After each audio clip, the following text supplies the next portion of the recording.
Hello, everybody. We are midway through Off-Brand October. I have I would say a blonde, slicked back Hailey Bieber adjacent bun. I'm in a Sensible Skims sweatshirt. I did hit you with a little bit of lip gloss today, and a skincare routine is just around the bend. I feel like I have really been delivering with Off-Brand October. And I really kind of taken it on, just mentally, physically, emotionally. I spent 45 minutes in the sauna this morning with a dry brush. So from this point forward, I like to be referred to as Jackie Huff or Jackie Wood Health, because I have been infrared saunaing every single day. And, tone deaf and unrelatable, I have lost 4 pounds in water weight in 3.5 days. It's unbelievable. I don't sweat, historically speaking. I do everything in my power to not sweat because I'm trying to preserve the hairline. Ashkenazi girls, you get what I'm talking about. But I was just so deeply bloated in my heart and in my soul that I needed to take matters into my own hands. So I cranked that fucker to 145, and I sat there for 48 minutes. I pivoted the TV. I'm on a season 17 Real Housewives of Beverly Hills rewatch, and something about watching Sutton intake her ocean spray grapefruit juice cocktail really makes you stay in that sauna a couple extra minutes, if you know what I mean. You know what I'm like, we're gonna crank it, and we're gonna add 5 more minutes on the clock, sweet cheeks. But Off-Brand October is it's really taking control of me. So last time that we spoke, I was keeping a little secret from you, secret project. So last week, Monday at 6 a.m., I flew to Boston. I was there for all of 36 hours. It's a long flight. It's about 6 hours. I had never been to Boston. It was so beautiful. I fucking love Boston. There's only, I will say, the martini game, there's only a couple spots where you can get a really great martini. And I hit up all the spots, okay? I inquired. I went to the Oak Room at the Fairmont where everyone was telling me to go. I didn't like their menu, and I didn't like the people in there, not the people working there. I went there at a 5 p.m. on a Monday, and I took a look-see, and I thought, I think I'm too attractive for this crowd. And then I sauntered back over to my hotel. I stayed at the Newberry, which was absolutely no notes. It was gorgeous. They had fresh florals in the room. They have a great bar with a great martini. I had so many goddamn oysters, okay? I mean, this is the relatable content that everyone's just dying on the edge of their seat for. So I went there to do a pause for reaction, hold on to your labias, because this one's going to hurt coming out, brand campaign for this tequila company that was actually so delicious, Ghost Tequila. I mean, I don't really like to do free podcast plugs, but it really is fucking good because you don't have to muddle fucking jalapenos. Do you know when I was pregnant that all I wanted was a spicy margarita and a shredded chicken quesadilla? And I tried to make some form of a mocktail spicy margarita. The acid reflux and, just the impending fetal alcohol syndrome, it just kind of deterred me from the spicy margarita. But it was all I thought about. And it was delicious. So for this brand campaign, I mean, it's low-key genius, but when you're the participant, very embarrassing. I had to basically host a funeral and for the margarita and rebirth to the spicy margarita. So I'm walking down Newberry Street, okay, in Boston on a Tuesday at 11:30 a.m. in a Gucci fishnet and a black veil, okay? I had to drive in a hearse around the block, okay, with this driver. And he's like, oh, so this is kind of weird. I'm just shooting the shit. I'm like, how long have you lived in Boston? Do you got any kids? Where are you originally from? Meanwhile, I'm in a black veil with a fake casket for a margarita in the back. It was, listen, historically speaking, I kill at funerals. I've spoken at a lot of funerals. I kind of always bring the house down, even if it's a really sad death. I have a way of just, reworking the narrative and making it light and funny and wholesome. It's probably because I've watched so many Nancy Meyers films that I really know how to control my environment. Oh, they're doing their Bible study. Okay.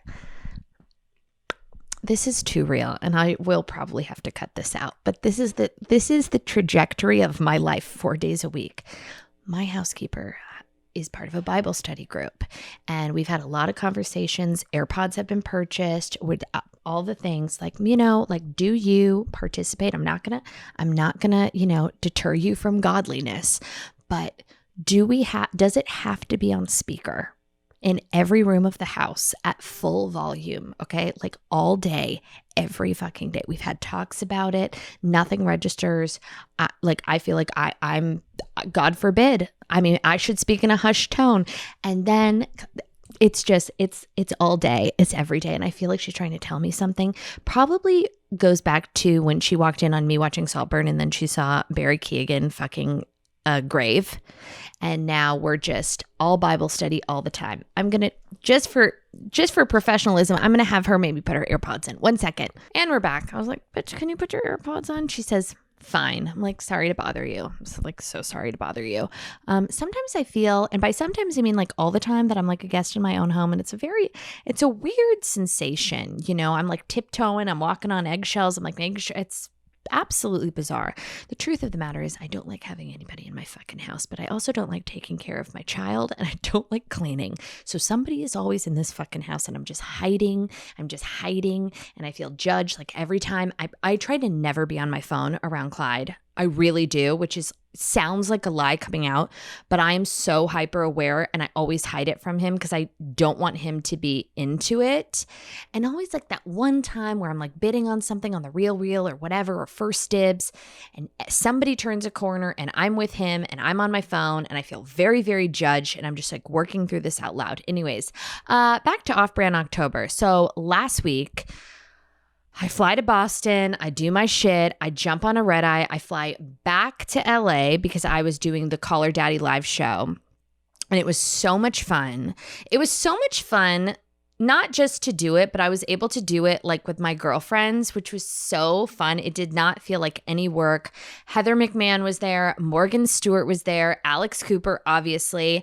And, the diversity is it was running rampant backstage. The world needs just more gaggles of overprivileged white women with blonde hair. Although I am blonde, and I would like to just say that I do feel that my Ashkenazi heritage mixed with my ashy brown roots really was necessary backstage. Oh my God, Nelly Furtado was there. I was fucking climaxing. I was like, when I get drunk, I do think I could sing I'm Like a Bird. But then she handed the mic to Alex Cooper, who can actually fucking sing.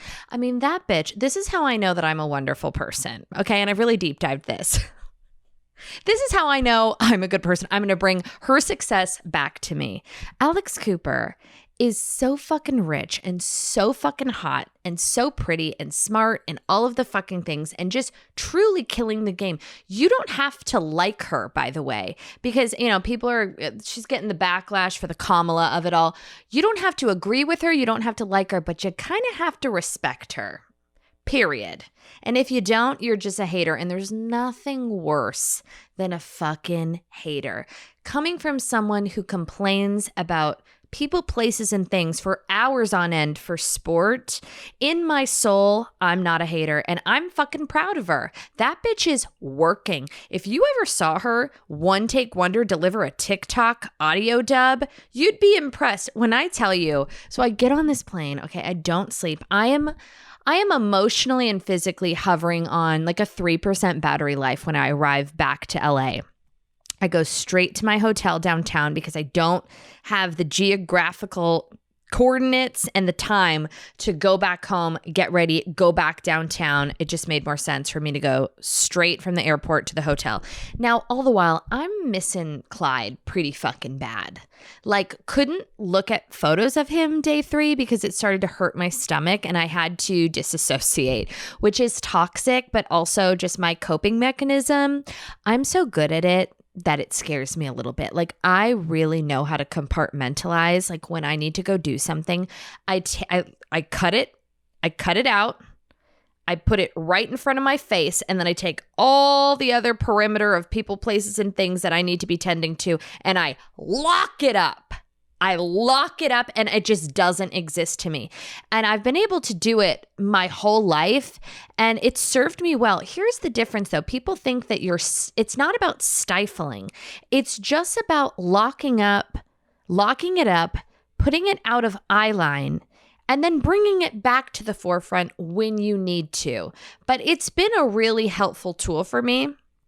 So I get to LA, I'm hovering on the lowest fucking volume. I know that I've got my girls there. You know, I've got Heather, I've got Morgan, I've got Alex, and it's going to be fun. And I just need to like fucking weave in my head, put my outfit on, and just slug back 2.5 martinis and a plate of chicken tenders.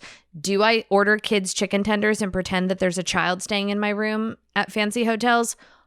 All the time. This is literally what I did. So I check in. It's just going to be gross for the rest of October. So just take it with a grain of Himalayan sea salt, perhaps a Malden salt, if you will. So I check into the Ritz-Carlton. Now I'm dropping names. I'm like, the girls are probably going to come over and get ready. So any upgrades, greatly appreciated. Wink, wink. Now, did I do this? Of course not. I make somebody call ahead, send an email, phone a friend, whatever, and try to like, you know, sauce up the situation. So maybe baby gets an upgrade. And let me tell you, she believed she could, and she fucking did. So I get to the hotel room. I'm starving to death. Okay. So I want to order like a bunch of appetizers because I've got my cousin Joe coming over. I've got Max coming over. I've got my sister coming over to the room. I've got Heather coming to the room with her husband, Jeff. And I just wanted to have snackies. Okay. Snackies. So I'm ordering guacamole.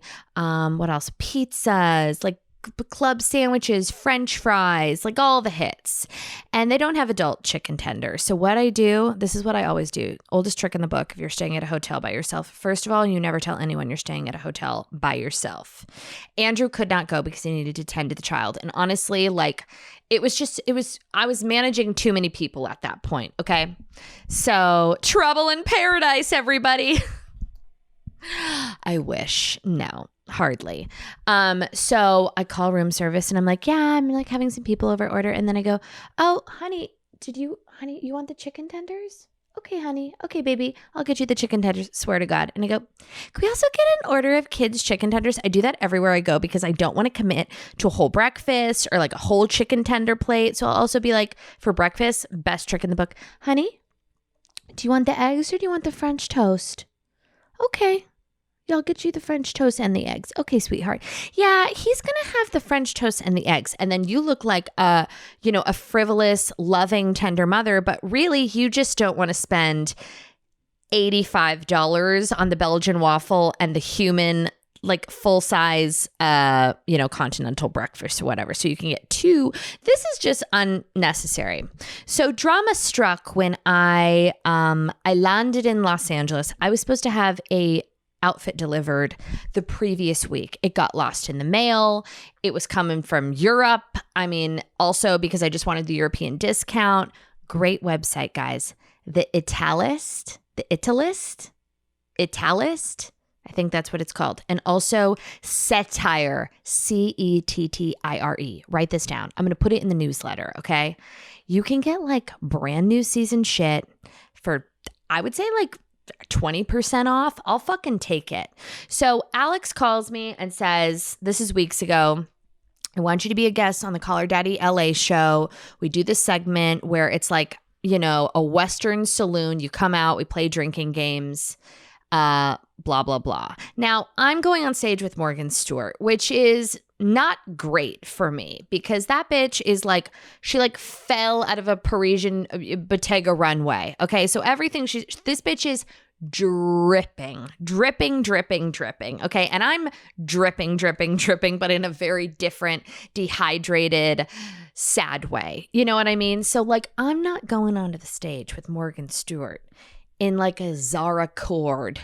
Okay, with Steve Madden boot. I'm just not doing that. Like, would I? Of course. So, but do I want to? Not really. So I'm strategizing what I can bring to the table aesthetically, because Morgan's always going to bring like chic fashion, okay? And I can't pull off the Morgan Stewart look. You know what I mean? It's just a little too polished. It's a little too elegant. It's a little too old money for me. You know what I mean? So I have to pivot completely in the opposite direction. So what I'm bringing to the table is like teen mom, new money, like just Katinka Dijon in all of her fucking glory, okay? I'm going to give you a ponytail. I'm going to give you like some type of a rhinestone, cowgirl, Dolly Parton, Dorit Kemsley adjacent, like fucking Luke, okay? L-E dubs K. So I order all this shit. It doesn't come. It's lost in the mail. I'm checking that tracking info. I've got 5 days of wiggle room. Every day it's not being delivered. It's not being delivered. So it's the night before. All I've got is a funeral outfit. And, you know, it's just not what I was going for. So the night before I leave on my red eye, I go to a Newbury Street H&M, which, by the way, I mean, I know we're not supposed to be supporting fast fashion because child labor laws, et cetera, et cetera. I don't give a fuck. I've always been a proponent and an enthusiast of child labor, and it's only been reinforced since visiting H&M. I got the cutest fucking outfits. I got like a faux leather shift dress for $34.99 that I can't wait to shove my little body in. I'm going to wear it in the sauna tomorrow for excess drippage. I got this like burgundy patent leather Western shirt with like a crocodile skirt for the skirt was like $9. Okay. Think about all those little phalanges just sewing on those zippers, sewing on those buttons. It makes me misty, you know, it really does. So I did have the backup outfit the day of. I see that it was attempted to be delivered 3 times, all in the morning, which means Handy Andy was on her little Peloton, or maybe she was doing jump squats in the backyard tending to the irrigation pipes, but couldn't tend to my goddamn outfits or my deliveries. So Josh, he goes to the post office. I make a video playing into camera because he's not the authorized pickup person. And I basically recorded a video in the airport, okay, being like, hello, my name is Jacqueline Schimmel. The date, October 12th, 2024. I authorize Josh Cabello to pick up my package from Satire. It has a Mugler suit inside that I must wear at the Color Daddy live show. Otherwise, I'm going to be sweating my tits off in H&M and probably simultaneously canceled for endorsing child labor. Thank you so much, and God bless you. Have a beautiful day. I support the USPS. It was basically like a plea video. And it worked because I shoved my ass into that Mugler suit like Lisa Barlow after a Wendy's bender, okay? I put my ponytail in. I had these cool Paco Rabanne earrings. When I tell you that I was busting at the seams, I put on, like Shannon Bedore, lots of Housewives references here.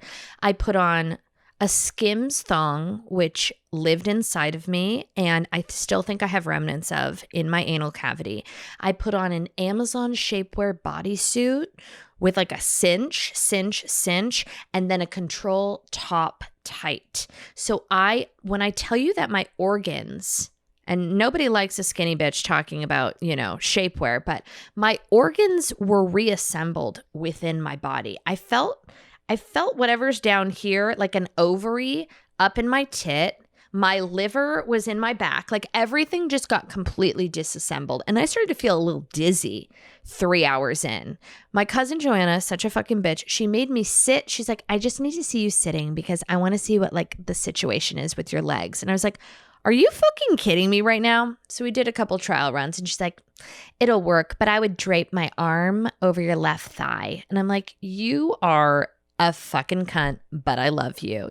Projecting eating disorder, probably, but I don't have that kind of willpower, so we're good.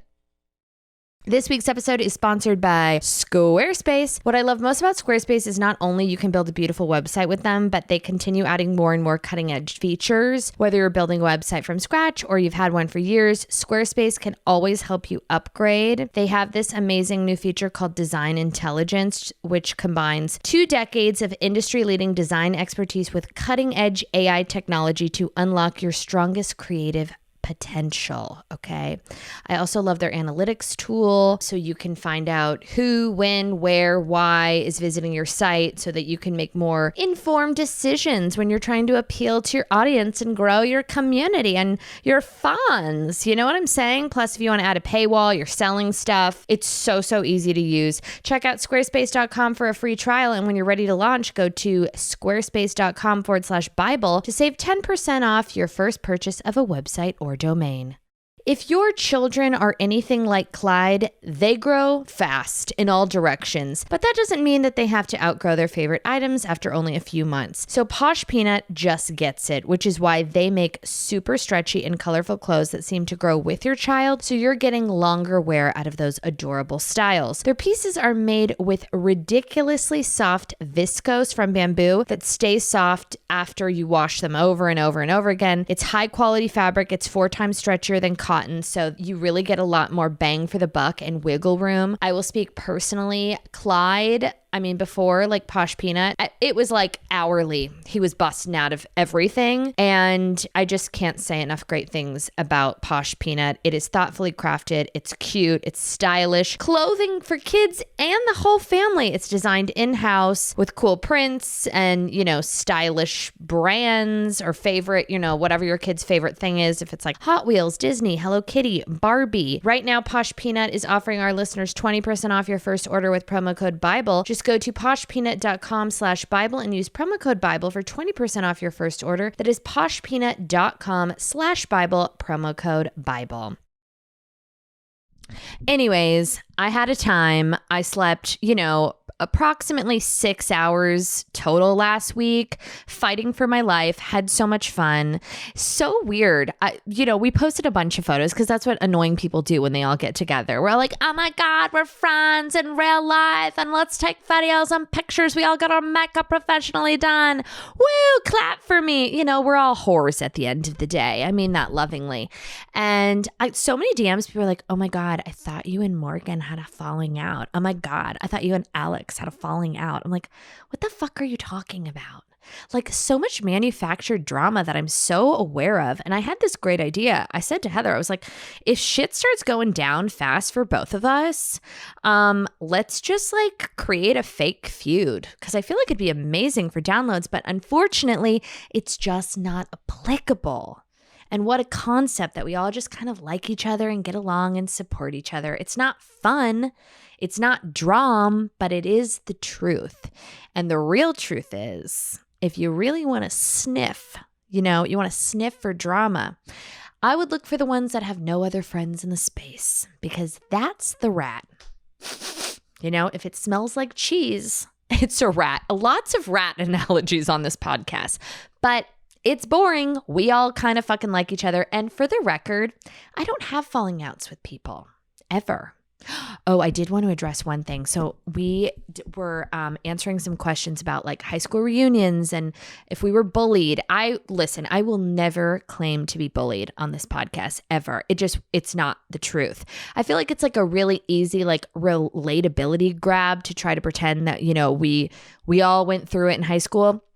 Did I have certain situations that were like unfavorable and not great? Yes. Would I say that I was bullied? No. Was I a bully? Yes. To one person, and he's my best friend, and his name was Max, and also Loki, my sister. I bully those that I love, but I don't like punching down, and I feel very strongly about, and always have felt very strongly about, people making fun of people who can't defend themselves. Like, that's just like not even fun. You know what I mean? You want to go after the big dog.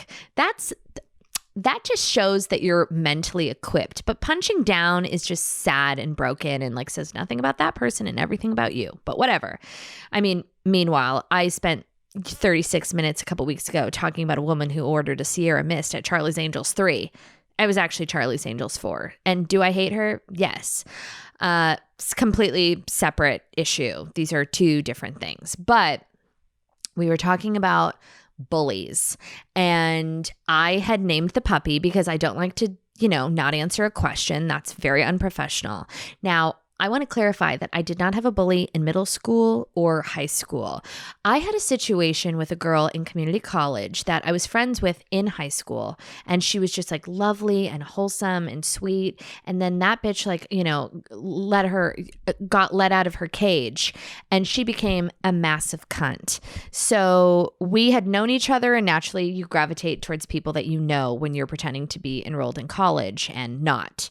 So we hung out like at the beginning of her freshman year, not mine, technically my delayed senior year because I didn't graduate fucking high school, whatever. So we're at a party the night before. It was her birthday party, and I had thrown her this like small birthday gathering, whatever. She projectiled Franzia red wine all over my room, all over my bed, all over my floors, all over everything. Okay. Like full Reagan from the fucking Exorcist. She did it while I was asleep. When I woke up, she had already left the scene of the crime. Okay. Didn't like haphazardly tried to like clean up, but just left. Okay. To go back to her dorm room. So that was traumatizing in ways I can't even express because obviously I have a vomit phobia, and it was just, I couldn't compute. I couldn't deal. I had to call other friends to help me. I was like in shambles. I was like fucking girl interrupted with the chicken, with chicken tenders, kids chicken tenders. Hey, honey, do you want some kids chicken tenders? Because mommy's friend just threw up all over her bedroom, her twin bed that's on the floor. Because I need a little more wiggle room. You know what I'm saying? Low to the ground, futon life with a Y. So that happens. I try to be cool and young and like resilient and get over it. The next day we go out to this frat party. Okay. And I'm like harboring resentment towards her, but trying to get over it because I want to be like cool and bohemian and like, yeah, we're at a frat. The first time I ever went to a frat party, I did get kicked out because I made a roofie joke, which is hilarious. I went to the bar. They were like serving some type of disgusting jungle juice. And I'm like, there's no roofies in here, is there? And they were like, get the fuck out. And I was like, what? I'm like entering my skanky era. I made a roofie joke like too soon. The sun hasn't even set. Like maybe then I was like, okay, there are roofies in here. There are roofies in here because why are you getting so fucking offended, loser? I was like, whatever. Bye. Tempt me with a good time. Wouldn't touch you with a 10-foot pole. I'll take my roofie rumba and get the fuck out of here. So lame. What pussies. What fucking pussies. I hope Clyde doesn't join a fraternity. I hope he doesn't join a fraternity. That's my wish for him. But I would like him to go to school in Boston. You know what the thing about Boston is? They have like 200. I know this because I spoke on 3 hours of sleep endlessly. Even though I'm a quiet, preferred kind of Uber bitch, I know everything about my Uber driver the second we get anywhere. I do feel like talking to Uber drivers, just as like a PSA. If you feel unsafe or like you might be murdered, I find that conversation is really disarming to potential murderers, and it ingratiates you to them and it humanizes you to them, and therefore they're less likely to sukiyaki your body and bury you in the common grounds or whatever it's called in Boston. But great guy. He told me that there are 200 colleges or learning institutions within the city of Boston. And it really shows. It's a very educated city. When you walk the streets, like there's just a sense of like people have direction in this town. You know what I mean? Granted, I stayed within a very small proximity, and I would like all of the women in Boston, another PSA. We need a bronzer. We need a little highlight on the cheekbone, and I'd love just a little bit of a lip gloss. I don't know if it's a law. I don't know if it's just a regulation or a command. I don't know. There needs to be some type of, I should have one of those statues in the middle of the park, because the women of Boston, we need to get sunglasses. Not a lot of people wear sunglasses. It was so bright. I swear to God, the ratio of sunglass wearing was like 20%. I couldn't believe it. And there is a lip gloss shortage, okay? I know everyone's into a matte chapstick. We need gloss. Bring back gloss. Jackie Schimmel for Boston Congress. Just saying. Just a little gloss, maybe like a hybrid balm. A little on the lip, a little on the cheek. A little on the lip, a little on the cheek. And then a sunglass. Call me crazy.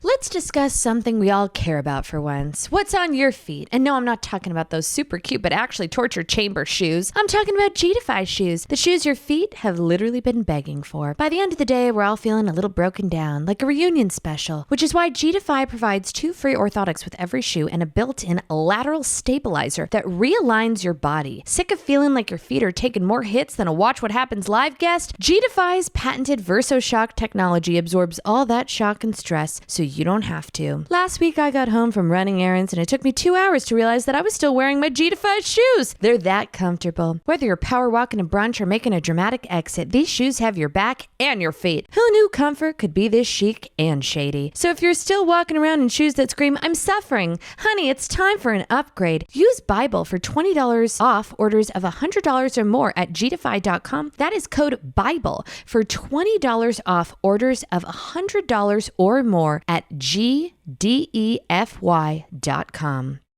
I just went to a wedding a couple weeks ago, and normally I freak out about squeezing into my dress. But luckily, since finding Honey Love, my dress fit like a dream, and I felt totally comfortable throughout the whole day. Okay, I'm veering from copy because I would just like everybody to know that I purchased retail Honey Love a gajillion years ago, well, really like a year and a half ago, because I was so sick of all other shapewear, and this is shapewear that you can wear all night, and you will not be dying, okay? And I learned this the hard way last week when I had to scramble for shapewear because I mispacked my Honey Love.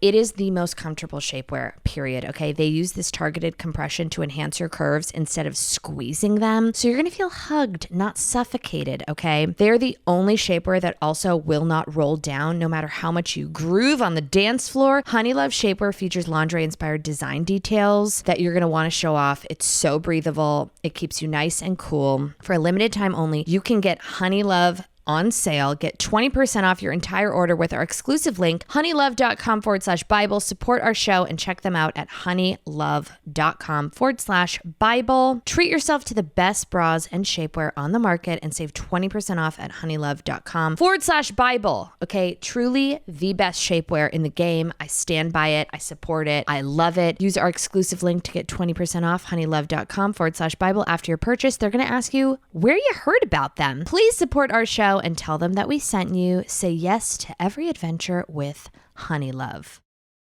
Anyways, back to my story. We are landing that plane, Schimmel. So the next day we go to this fraternity, whatever.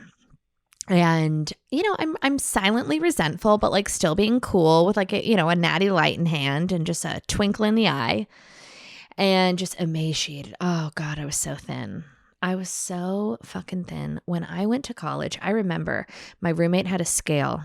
I went to college. When I pretended to go to college, I remember I didn't break 100 pounds till second semester. Wasn't enrolled, but just for sake of timing.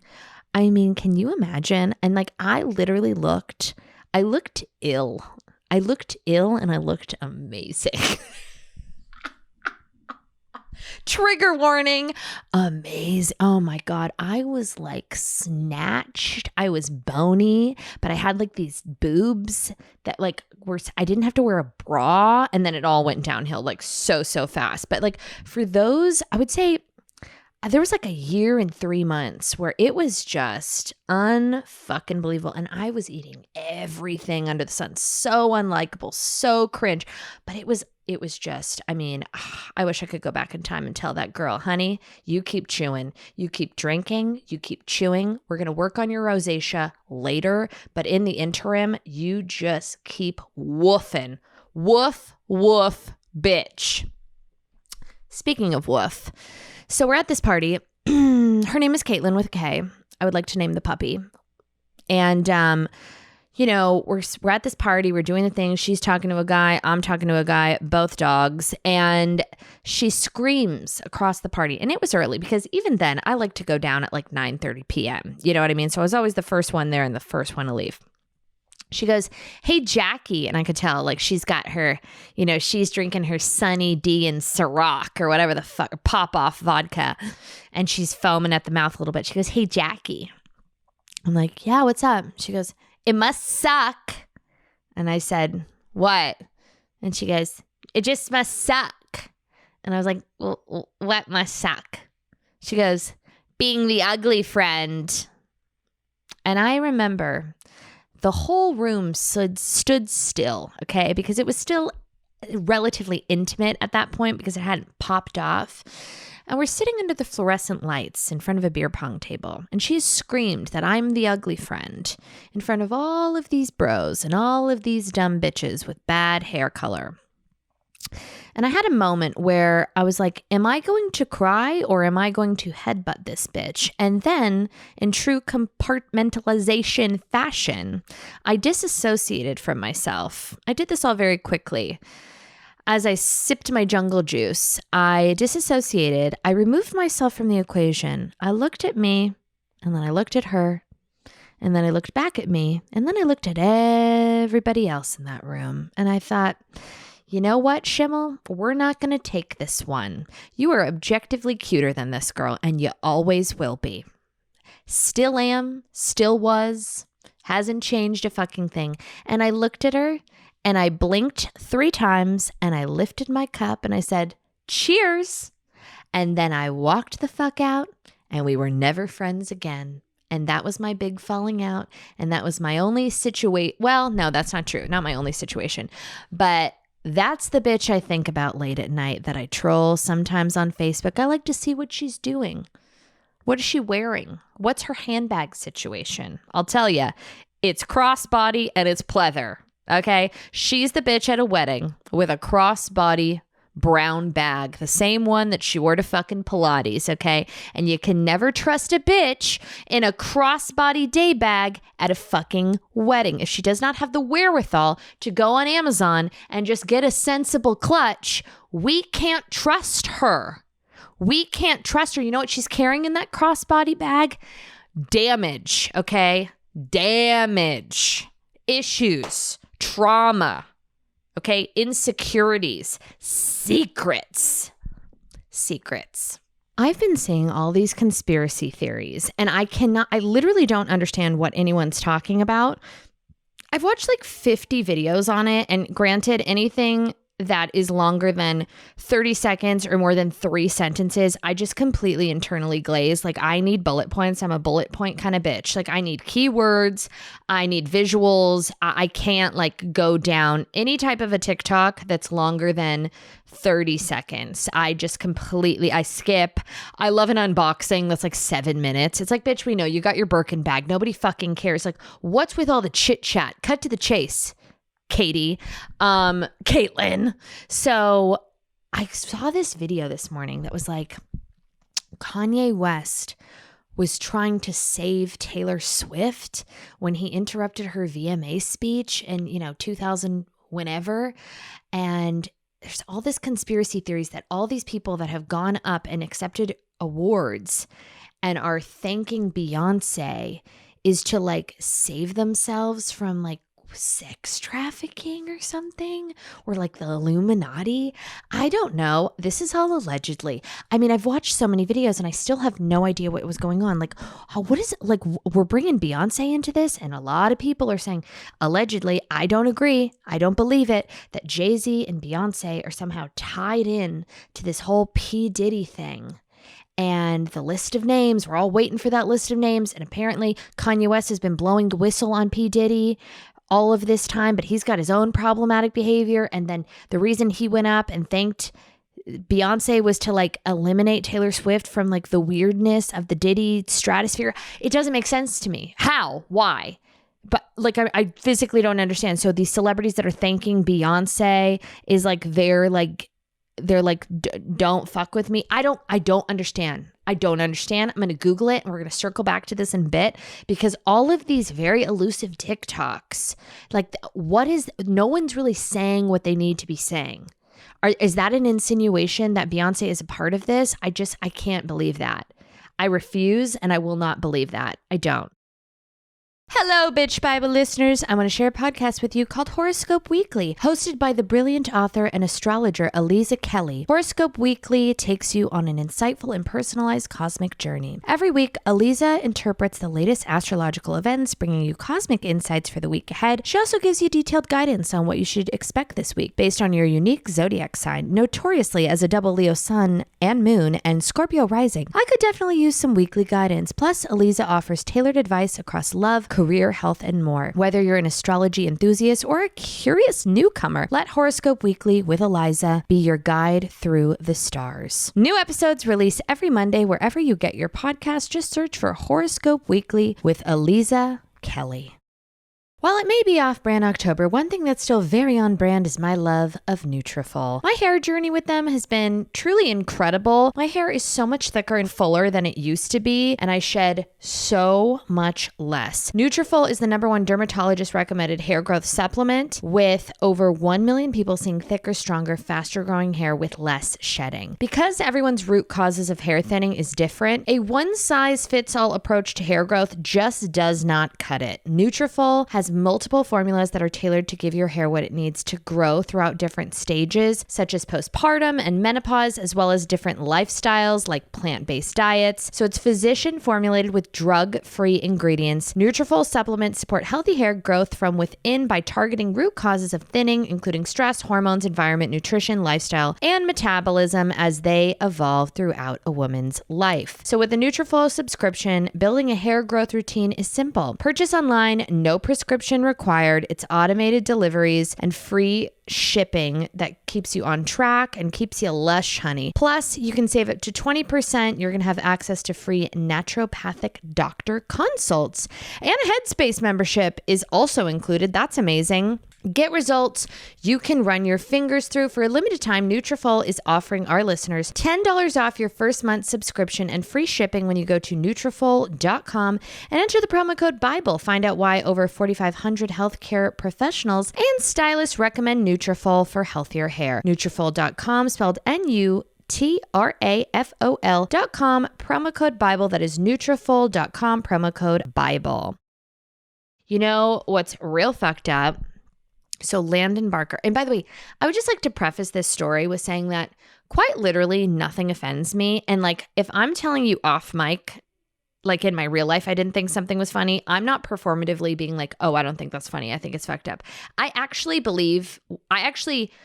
I'm being dead serious. I do not think this is funny. I think it's in poor taste. I think it's gross. And I think it's honestly more than anything level 10 stupid. And a lot of times I will publicly disparage something, but in the privacy of my own home, LOL hard. But this is not one of those incidents, just so you know. Transparency, Tessa over here. So Landon Barker celebrated his 21st birthday at Nobu Malibu, and it was all over social media that they had a DJ and people came out with like bottles of lube or like baby oil, and then the DJ said, we're gonna party like we're gonna like get P. Diddy freaky tonight. And like the bottle service girls, it was like a whole gimmick that they like came out with like illuminated baby oil, and we're like, whoa, like that's so funny. That's literally not funny. Guess what, Lando? You're 21, you're having your fucking 21st birthday party at a goddamn Nobu Malibu. Guess where I had my 21st birthday party? At my local neighborhood community center. Okay. And my mom did florals, and I remember I was really pissed about it because I felt like she really cheaped out and went a little heavy on filler flowers. I was like, Mom, I want the colors. I want it to look like a nightclub. I'm like, it's literally the community center where I went to day camp as a kid. Like not the sexiest vibe at all. My mom did like these weird pink, like daisy carnation, like roses, because there was a lot of tables. And then we had like these black tablecloths with folding chairs that came with the venue. I'm like, if we turn the lights down low enough, it's going to look just like fucking Nobu Malibu. But instead of a view of the Pacific Ocean, we're looking at a view of the community pool. And, you know, people walking their golden retrievers through the neighborhood. So it wasn't exactly the same, but pretty fucking close. We didn't have baby oil, you know, service girls, but we did have, you know, my grandma Gloria probably sang a song, and I'd imagine we had jugs of barefoot Chardonnay, because that was like my drink of choice when I was 21, because I am effortlessly glam. Anyways, back to Landon. So here's the thing, Landon Barker. That's not funny for a myriad of reasons. First of all, it's como se dice too soon. Secondly, you're indirectly minimizing the traumatic events that took place with said baby oil / lubricant, whatever it was, and the sexually abused both children and women and men that were kept like dogs in fucking cages underground and abused. So while it's all funny, while you have your lychee martini and your fucking, you know, spicy tuna crispy rice and artichoke salad, which is great, and oh my God, don't even get me started on the popcorn shrimp, and you think it's funny to tote around, you know, the baby oil and in the midst of all the current events happening with P. Diddy, and you think that's funny, Travis Barker, that was a drum joke. It's fucking stupid, tone deaf, and so insanely myopic, and whoever authorized this should be fucking ashamed of themselves, because it's not funny. And I think almost everything is funny. It's funny in the way that it's so fucking stupid, and this just shows a really tragic cerebral trajectory for the remainder of all of my days. It's like, how dumb, how fucking dumb, how dumb, tweedledee tweedledum, stupid. It's stupid. And it's kind of like, it shows how insanely overly insulated celebrity children can be. Like, go out and live a little. Go see the world, okay? Read a book. And that's coming from someone who didn't graduate high school. Like, no. Blink twice. Stupid. Another thing grinding my gears this week. Taylor Swift is back on the town. She's going on date nights with Travis Kelce. And the outfits, oh God, the face is so good. The face couldn't be better. It's never looked better. She looks unbelievable. Jackie, don't minimize someone. Don't strip away their talent and minimize them just based on their looks. I think it's fun sometimes. Taylor Swift is the greatest star of our time, okay? She's the biggest pop star in the whole wide world. I just want to get micro with it for a second. And look, I look like Voldemort. Harry. I literally look like I'm fighting for my life, prisoner of Azkaban. Okay, so I'm allowed to talk shit here. There was 2 outfits this week. The first outfit was a Gucci corset. She loves a little skater Tanya Harding velvet skirt. That bitch loves a velvet skirt. Let's Google Taylor Swift, because I don't want to fuck this up. Date night looks. Okay. Her first date night look, she's wearing a Gucci corset, a Dior saddlebag, Louis Vuitton ankle boots. We will not tell Morgan Stewart, who said that ankle boots should basically be illegal. She's wearing like a Ralph Lauren overcoat, her signature red lip, a side-swept bang, and a little clippy. We don't have to get into how I feel about a little motherfucking clippy.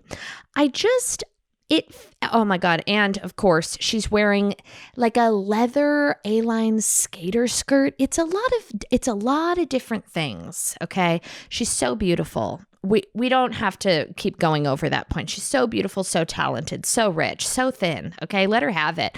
We're going to talk about the whole thing. It's very disconnected. I used to think that maybe she intentionally dressed a little off just for a relatability factor. But you know, she's serving some labels, okay? And whatever it is, it it feels, if we were friends, I would say, honey, maybe we take the coat off, we put on a jean, throw on a sweater, and just put a ponytail in. Let's just slick it back. Her next date night look was a whole other experience. It was giving like a marigold Renaissance fair. She's wearing this velvet. Christina Yamaguchi meets medieval times situation. I believe she's also wearing another, would it be another, hold on. Yep. Oh, she's wearing a chunky mule. I mean, the face and the hair is gorgeous, but she looks like something I saw at the Pasadena Antique Mart a couple weeks back, like a really fabulous mustard crushed velvet like gallery bench that I've still been going back and forth on. Do I have anywhere to put a said mustard crushed velvet bench? No, I don't. But now that I've seen Taylor Swift dress like it, people are saying this is all reputation. It's all reputation. There's snakes. There's corsets. There's leather. Not everything has to mean everything, okay? Maybe she had a couple glasses of Sauvignon Blanc and felt like getting frisky, okay? And she just threw on this little mustard coard and a Versace mule and called it a goddamn day. It's not great. Somebody that loves her needs to tell her, like, you're Taylor Swift. Let's do jeans, a cool top, sexy shoes, great bag, and like a cute coat. If I saw her in jeans, a leather jacket, and some row flats, I would pass away. My whole soul would leave my body. I would call 911 and make sure that she was okay, because it would be too relaxed, and when you're Taylor Swift, maybe she's infantilized by the business, and every day requires a costume. And I don't mean that as shade. I mean that as I'm just looking at it from a psychological standpoint, because I don't think I would ever, it kind of looks like she's going to a bat mitzvah. Always. Okay. She's either the skanky cousin going to the bat mitzvah, or she's the bat mitzvah girl. And as someone who is both, I can relate, and we celebrate her. Glad she's going out. By the way, glad she's leaving her house. Glad she's going to a restaurant with her boyfriend and having, a linguine vongola. Charlie XCX, but I can't say her name. Every time I say Charlie XCX, I add one extra X. Charlie XCX has blessed us, I should say, with another iteration of Brat. It is Brat Girl Fall, and it is chock full of remixes. I've listened to the entire album, me and Clyde both, back to forth to front to back to forward. And I would just like to say thank you, Charlie XCX. It is funny because when you see the skits about Charlie XCX, she really has, she has a shtick, she's like, when I go to the club and I do a bit of coke and I'm waiting in the bathroom and I don't really give a fuck who likes me, you can go fuck yourself. I just want to dance with my girls and shake my fucking ass. It's very cunty and kind of hilarious. And I think that's all very, very intentional. I heard her on Howard Stern, and she's like, a lot of these lyrics are just funny. And they are. And I like that she's not too cool or too literal. It's a knife let me tell you, sympathy is a knife. What is it? So the sympathy is just a knife with the Ariana Grande, the remix. I've listened to it 614 times in the past hour and a half. It's on repeat. I'm one of those people, when I like a song, I will listen to it 1,400 times and over and over and over and over again. And I'm right there with the Sympathy is a Knife remix featuring the Ariana Grande. I also love Apple with the Japanese House. Love that one. Big time. Talk. A bop. B2B, back to back, featuring Tinashe. Love. And 3-6. You know what? I like that the only song that has stayed true to its melody, shall we say, or its production is 360 featuring Robin Konnichiwa. You know what I miss about the early 2000s? A lot of musical appropriation. Like we just let Gwen Stefani slide right by with Harajuku Girls. We just said, we didn't say a damn fucking thing. Not one fucking thing. She's had a lot of, early, I would say late 90s, she was wearing a bindi. We let that pass, which I think is fine. She went full Harajuku in the I would say 2010s. We let that slide. And, Robin Konnichiwa, we also let that slide. We'll let all of that slide. But you know what we won't let slide? Bringing it back for the, 8th year in a row, Julianne Hough doing blackface on Halloween. Remember when Julianne Hough went to the Casamigos Halloween party? I will say this every single year, okay? We let that one slide. Everyone just forgot. And now she's just, sistering all over her fucking sauna with her brother. No, every week I say I'm done. I'm totally done. I'm done. But she did go in blackface to an event that was photographed very publicly in blackface. I'll forgive Countess Luann. I'll forgive her. It was just a little bit of bronzer, honey. But Julianne Hough, I shan't. I can't, I won't, and I shan't. Remember earlier when I said that sometimes I publicly disparage things just for the sake of like protecting my income, but like behind closed doors off the mic think something's very funny. This is one of those things because I'm going to talk about it and I'm going to say it's awful, but just know that in the privacy of my own home, if I was having a private conversation with a friend off the mic, I would very earnestly and honestly say that I think this is low-key hilarious. So how do you like that? Bath and Body Works apologizes for candles that look like a KKK meeting. So the retail chain has pulled their most recent snowed in candle after many critics argue that it resembles white supremacist groups' hoods and robes, and it really does. So it's supposed to look like a snowflake, but instead it just looks like 5 people in KKK like garb,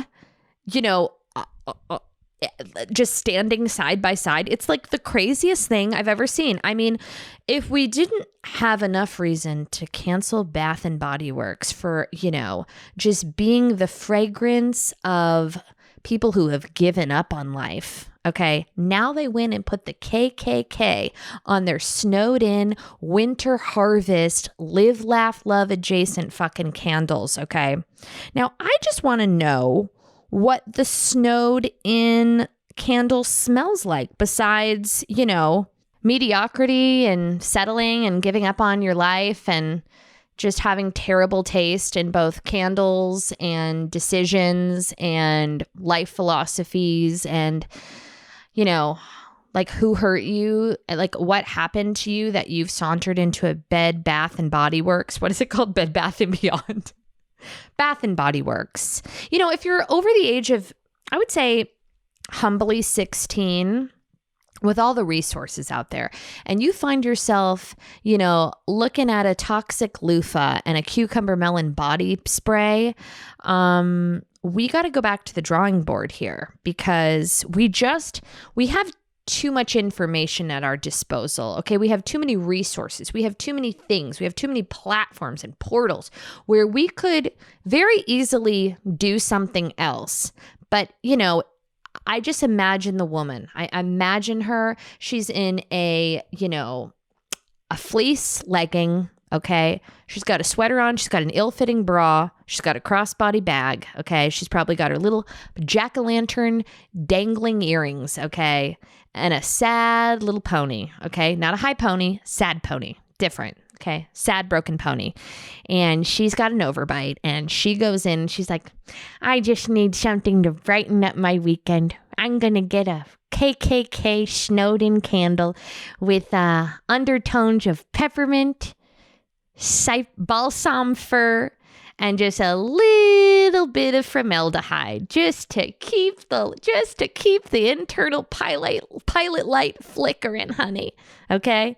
And then she comes home and she's got her sad little Taco Tuesday, okay? Her sad little girlfriend neighbor comes over and says, "Hey, Mindy, why do you got a KKK candle?" And she says, "Shara, what are you talking about? I got it from Bath and Body Works." And then they have a good cry and go home and, reconvene next week for book club. I don't know. Have you read Verity? I loved Verity. I did. I loved it. I keep waiting for it to be made into a movie. I will say, the Colleen Hoover of it all, I've read most of them. I don't remember any of them besides Verity. That's the only one that stuck for me. Granted, I'm not a big reader. I've been able to track down the notes, the scent notes of the snowed-in KKK candle, okay? It's also going for an obscene amount of money on eBay, which speaks to the problematic nature of our country. It smells like a crisp yet calm winter flurry. Fragrance notes of frozen eucalyptus, snowy spearmint, and winter lavender. Ooh, my nipples just got hard. Let's read some of the reviews on the Bath and Body Works website. It's like being at home on a snow day. I like this candle because of the eucalyptus and juniper berry. I first tried it last fall and it's one of my fall-winter staples now. It's like being at home on a snow day. It's a beautiful winter fragrance with a throw around 7 of an 8, depending on the size of the room. Don't know what that means. I have the wallflowers, hand soap, and room spray to match. I can't get enough of this scent. Oh my God. Her name's Tina. Okay, here we go. Smells crisp and clean. One of my must-haves of the winter season. I mean, the drama. Okay, imagine buying this candle and then feeling so inclined to leave a 5-star review on the Bath and Body Works website. Wait, this is my new favorite thing. Will buy again! 5 exclamation marks. Smells amazing and not too overpowering. That got a thumbs up. This candle is amazing. I purchased 2 Christmases ago, and I swear by it. I tell everyone, if you want a good winter Christmas candle, you better get this. You could also burn this after the holidays. I give it a 10 out of 10. Such an amazing throw. What the fuck is a throw? What? Am I like a candle dumb fuck? I don't know what that means. I don't know the candle lingo. One of your best smelling candles. Her name's Nana. This reminds me of fresh snowfall, and it smells freaking delicious. 2 thumbs up on that review. Wow, you guys, it just gets better and better. Okay, everyone, give me 5 stars on iTunes and or Spotify, please and thank you. Do it for Christmas, okay? Old Saint Nick right around the corner. By the way, this is another PSA. Home goods stores have started playing Christmas music as of literally 2 weeks ago, before it was even October. Okay, what comes before October? September. It was September 22nd. I was at a Home Goods. I wrote a note and I never mentioned it. And they were playing motherfucking Christmas music. I hear those sleigh bells ringling, jing, jing, jingling. And I almost curb stomped a woman in an infinity scarf because A, it was 100 degrees out, and B, it was fucking September. We need to, we as a society need to be present in the current season and time. Could we please get through Halloween before we start playing fucking Christmas music in September? And I thought it was just my Home Goods, but I went to another Home Goods and they were still playing fucking Christmas music. And you have to put an end to this because this is an abomination on time and space, okay? Like, let us live in the fucking now. It really fucks with my headspace.